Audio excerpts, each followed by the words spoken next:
afternoon and happy Saturday, June 18th. Doing a little bit of a crop look.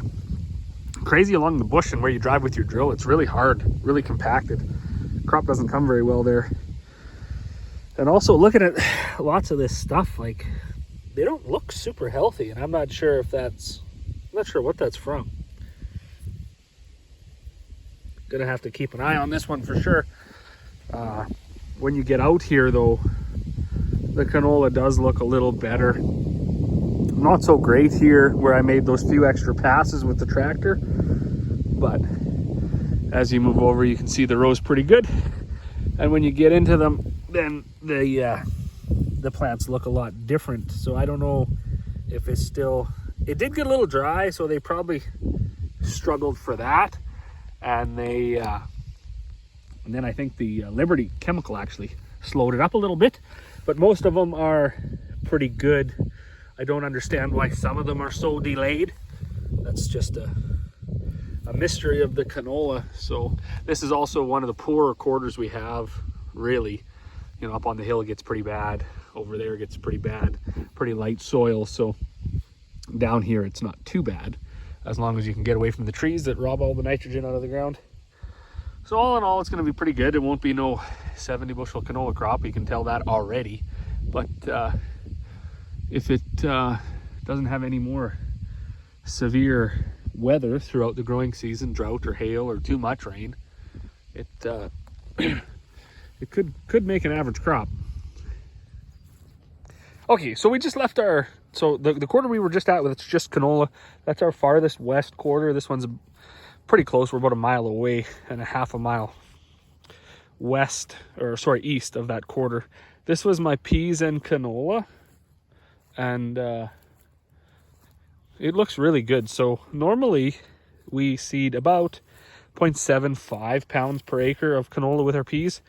This year I did considerably more. I'm not going to tell anybody how much because it's a closely guarded secret, but everything looks like it's coming really well. Peas are at about, what, you don't count the first one, 1, 2, 3, 4 nodes, so they would be ready for some chemical. Unfortunately, when we put the peas and canola with them, the canola with them, we can't, the spraying options almost go to zero. Now if it was Clearfield canola, we could use Odyssey or something like that, but there seems to be some discussion and some conversation over carryover from the chemical. And I mean, we've done it in the past and it's worked pretty well, but this year, unfortunately, we probably won't be able to spray anything more than something like a Sure, just a wild oat chemical. But I had sprayed it with Roundup before we seeded it. So, I mean, there's the odd broadleaf weed coming. However, it's just going to have to be what it is. There's really nothing we can do. There's lots of canola with it this year. So you can see all these, there's a flea beetle eating right there too, actually. But there's some flea beetle damage. I don't think too much. There's the odd canola seed that didn't even germinate yet. Kind of frustrating, but it was dry, so we just had like 1.5 inches of rain, so everything is really going to pop now. And my hope is that the canola will actually provide enough of a canopy. See, like a canola plant like this is already so big. Once they provide enough of a canopy, they'll actually snuff out some of the broadleaf weeds, and that'll have to be what it is.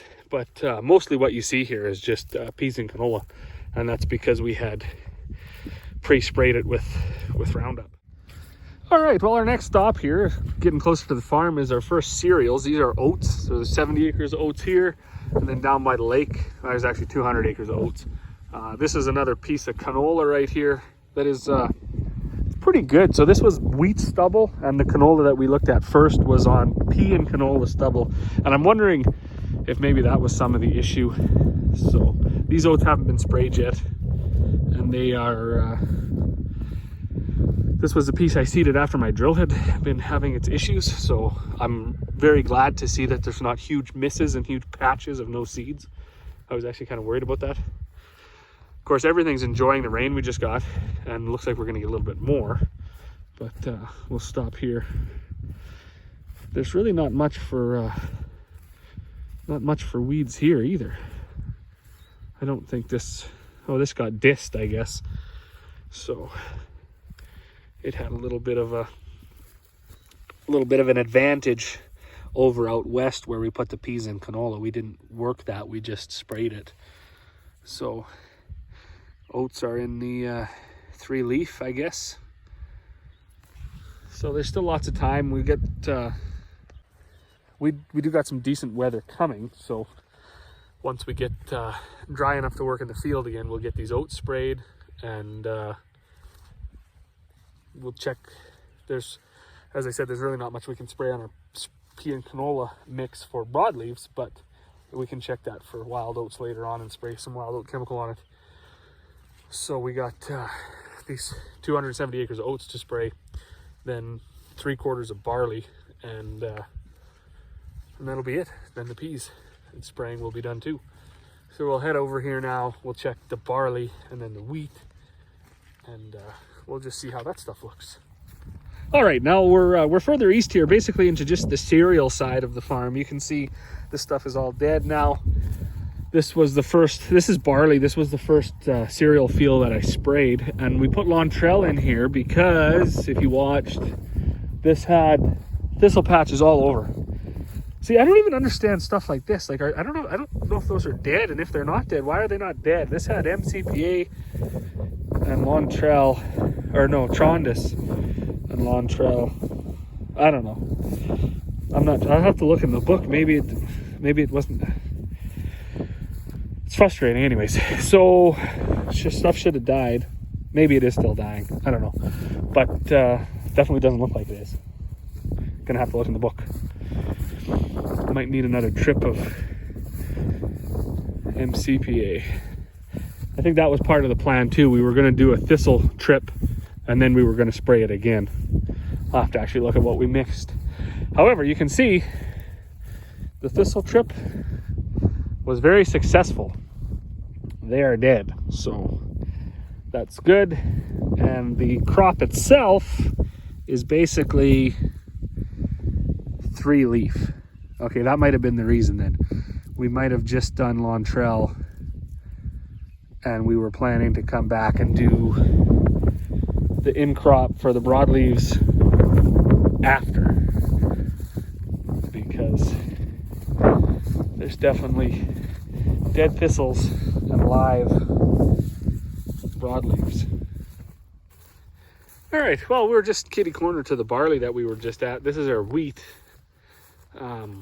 There was a patch of thistle just out here. I'm just going to walk out and see if I got it. So this didn't get the Lontrell that the barley got, and I didn't even know that there was that much thistle in here.